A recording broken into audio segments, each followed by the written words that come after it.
ઉપલેટા શહેરની ખ્યાતનામ the mothers international સ્કૂલમાં ગણપતિ બાપ્પાનું ભાવ વિભોર સાથે વિસર્જન કરવામાં આવ્યું હતું. ધ મધર્સ ઇન્ટરનેશનલ સ્કૂલમાં વિવિધ ભારતીય સંસ્કૃતિના તહેવાર ઉજવવામાં આવે છે, ત્યારે વિશાળ સંખ્યામાં વાલીઓ, વિદ્યાર્થીઓ અને શિક્ષકોની હાજરીમાં ગુંદાળા દેવને વિદાય અપાઈ હતી.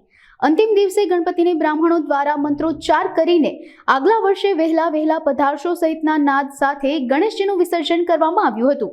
સ્કૂલ દ્વારા પ્રદૂષણને નુકસાન ન થાય તે માટે ઇકો ફ્રેન્ડલી ગણપતિ બનાવવામાં આવ્યા હતા, જેમાં ઉપલેટાના મામલતદાર, ક્ષત્રિય સમાજના પ્રમુખ, બ્રહ્મ સમાજના પ્રમુખ, શિક્ષણ સમિતિના વાઇસ, સ્કૂલના કેમ્પસ ડાયરેક્ટર સહિત જુદા જુદા આગેવાનોના હસ્તે આરતી કરાઈ હતી. જય હિન્દ. મારું નામ નિશા દેસાઈ છે. મારા મેં 2 બાળકો અહીંયા આ સ્કૂલમાં સ્ટડી કરે છે.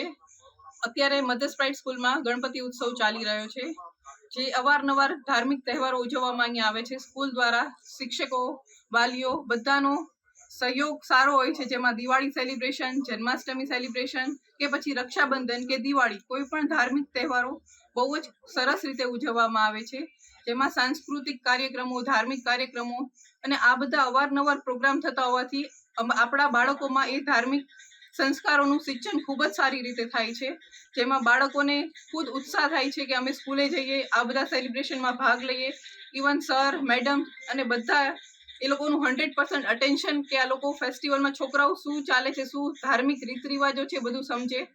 એના માટે દર વખતે આ બધા ઉત્સવો ઉજવવામાં સ્કૂલનો સારો એવો ફાળો હોય છે. જિગ્નેશ વ્યાસ મહાદેવ, પ્રમુખ શ્રી સમસ્ત બ્રહ્મ સમાજ ઉપલેટા.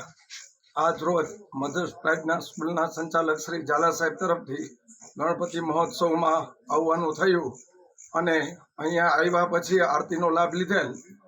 ઝાલા સાહેબ પોતે પણ સવારમાં યજ્ઞ કરી અને દિવસની શરૂઆત કરે છે. પોતે આ કાર્ય કરતા હોય એટલે એમના વિદ્યાર્થીઓ, એમના શિક્ષકો અને સ્કૂલનું વાતાવરણ પોતે આટલું ધાર્મિક કાર્ય કરી અને આ રીતનું આખા દિવસની દિનચર્ચા કરતા હોય તો એટલી પોઝિટિવ એનર્જી સ્કૂલની અંદર હોય છે કે આપણે આવીએ ત્યારે આપણે સાક્ષાત્કાર થાય કે નહીં, ખરેખર અહીંયા ભગવાન બિરાજમાન છે.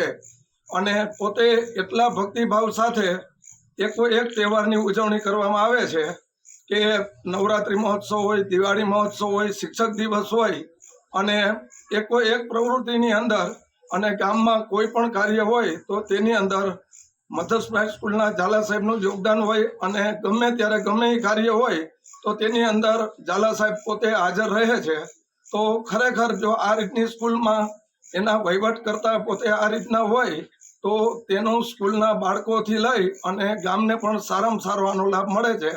તો ઝાલા સાહેબને આપણે જેટલા પણ ધન્યવાદ આપીએ એટલા ઓછા છે, કારણ કે ગણપતિ બાપાને બેસાડી ડેઈલી પૂજા પાઠ કરવું અને ડેઈલી અલગ અલગ વાલીઓને બોલાવી અને વિદ્યાર્થીઓને બોલાવી અને આ રીતનું આયોજન કરવું.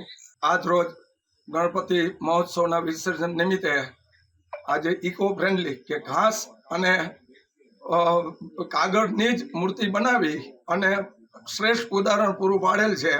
અને તેનું બનાવવા માટે સ્કૂલના પેરેન્ટ્સોએ પોતે જાત મહેનત કરી અને આ મૂર્તિ બનાવેલ છે અને એક પણ નદી પ્રદૂષિત થયા વગર આનું વિસર્જન થશે, કારણ કે આની અંદર કાગળ અને ઘાસ જ છે, બરાબર.